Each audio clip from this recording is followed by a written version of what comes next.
दोस्तों, अमेरिकी राष्ट्रपति डोनाल्ड ट्रंप अपना 2 दिन का चीन दौरा पूरा कर शुक्रवार को वापस यूएस आ गए।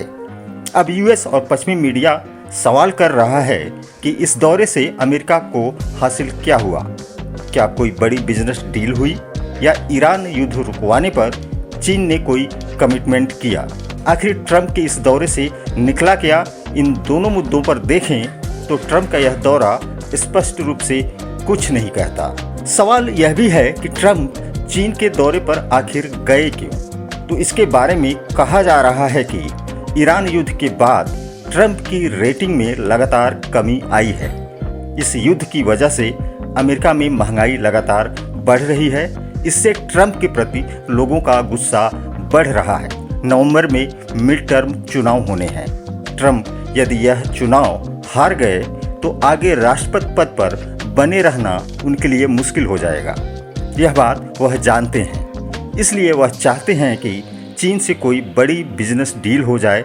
चीन अमेरिकी किसानों से सोयाबीन, उनका बीफ, ऊर्जा उत्पाद और बोइंग से विमान खरीदे। दूसरा, उनके कहने पर स्ट्रेट ऑफ हुर्मुज खुलवाने में चीन यदि उनकी मदद कर देता है और हुर्मुज में 28 फरवरी से पहले वाली स्थिति यदि लौट आती है तो उनके लिए यह बहुत बड़ी जीत हो जाएगी। वह दुनिया और अमेरिका को बताते फिरेंगे कि देखो, मैंने हुर्मुज खुलवा दिया। जाहिर तौर पर ये चीज़ें अगर हो जाएं तो चुनाव से पहले ट्रंप की रेटिंग में सुधार हो सकता है और इसका फायदा भी उन्हें मिल सकता है। ट्रंप के इस हाई प्रोफाइल दौरे को लेकर मीडिया में कहा जा रहा था कि चीन और अमेरिका के बीच कोई बड़ी बिजनेस डील हो सकती है।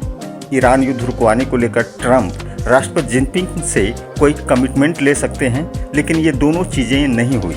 सवाल है कि ट्रंप की इस दौरे में आखिर हुआ क्या।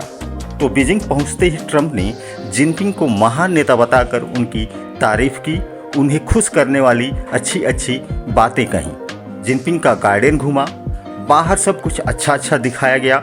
बंद कमरे में जिनपिंग और ट्रंप के बीच 2 दिन बैठक हुई। जाहिर है कि दोनों नेता आपसी और वैश्विक मुद्दों पर चर्चा किए होंगे, लेकिन इस बातचीत का कोई ठोस रूप या कहिए नतीजा सामने नहीं आया। आमतौर पर जब एक देश का राष्ट्राध्यक्ष भारी भरकम डेलीगेशन के साथ जब दूसरे देश की यात्रा करता है तो शिष्टमंडल स्तर की वार्ता होती है, सहयोग और निवेश पर समझौते होते हैं। मेमोरेंडम ऑफ अंडरस्टैंडिंग यानी MOU पर हस्ताक्षर किए जाते हैं, उनका आदान प्रदान होता है और संयुक्त बयान जारी किए जाते हैं। लेकिन यहाँ ऐसा कुछ भी देखने सुनने को नहीं मिला। बंद कमरे में बातें हुई। यह कहा गया कि बात बहुत अच्छी रही, लेकिन घोषणा कुछ भी नहीं हुई। सवाल है कि दुनिया का सबसे ताकतवर व्यक्ति Elon Musk, Tim Cook, Jensen Huang जैसी बड़ी हस्तियों और भारी भरकम शिष्टमंडल को लेकर क्या केवल अच्छी बातें करने गया था?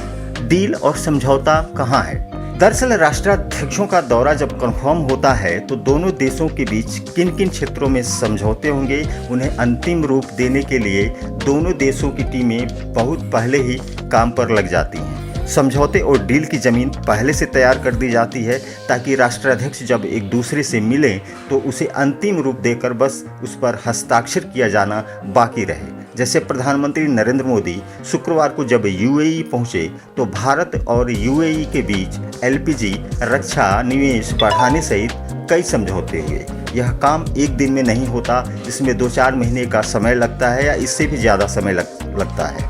देश अपने अपने हितों की रक्षा करते हुए और पारस्परिक लाभ को देखते हुए एक कॉमन ग्राउंड पर पहुंचते हैं और फिर समझौता होता है। दूसरा, बंद कमरे में जिनपिंग ने ताइवान को लेकर ट्रंप को हड़का अलग से दिया। इसका असर यह हुआ कि पत्रकारों ने जब भी ताइवान पर ट्रंप से सवाल किए तो वह चुप रहे। वैसे तो ट्रंप अपने ट्रुथ सोशल पर बड़ी बड़ी बातें करते हैं, हर मसले पर बोलते हैं, दिन भर मीडिया से घिरे रहते हैं, लेकिन बीजिंग में रहते हुए उन्होंने इस पर कुछ नहीं बोला। हाँ, वापस जाते समय एयरफोर्स 1 में इतना जरूर कहा कि ताइवान को सैन्य मदद देनी है कि नहीं, इस पर फैसला वह आगे करेंगे। इसके अलावा मीडिया में कहा जा रहा था कि ईरान युद्ध रुकवाने में अमेरिका चीन की मदद चाहता है। वह चाहता है कि इस युद्ध को रुकवाने में चीन अपने प्रभाव का इस्तेमाल करे, लेकिन इस मुद्दे पर भी जिनपिंग ने कोई कमिटमेंट नहीं दिया। हाँ, चीन के विदेश मंत्रालय ने यह जरूर कहा कि यह युद्ध होना ही नहीं चाहिए था। यानी उसने सीधे तौर पर अमेरिकी हमले पर सवाल उठा दिए। आगे उसने यह भी कहा कि इस युद्ध को जारी रखने की जरूरत नहीं है, क्योंकि इस युद्ध ने तेल और गैस की आपूर्ति बाधित कर दी है और वैश्विक अर्थव्यवस्थाएं हिल गई हैं। यानी इन सभी चीज़ों के लिए अमेरिका को जिम्मेदार बताने का मौका उसने अपने हाथ से जाने नहीं दिया। खास बात यह है कि ईरान के न्यूक्लियर और बैलिस्टिक प्रोग्राम पर चीन ने कुछ नहीं कहा। उसने कभी नहीं कहा कि ईरान के पास न्यूक्लियर हथियार नहीं होने चाहिए। यानी वह ईरान के पास न्यूक्लियर हथियार होने और लंबी दूरी तक मार करने वाली मिसाइलों का समर्थन करता है। वह नहीं चाहता कि ईरान अगला इराक या सीरिया बने।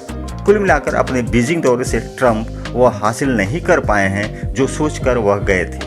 ट्रंप का यह दौरा कोई स्पष्ट नतीजा लेकर नहीं आया है। एक तरह से ट्रंप के हाथ खाली हैं। दोस्तों, हमारी इस वीडियो को लाइक, शेयर और चैनल को सब्सक्राइब जरूर करें। धन्यवाद।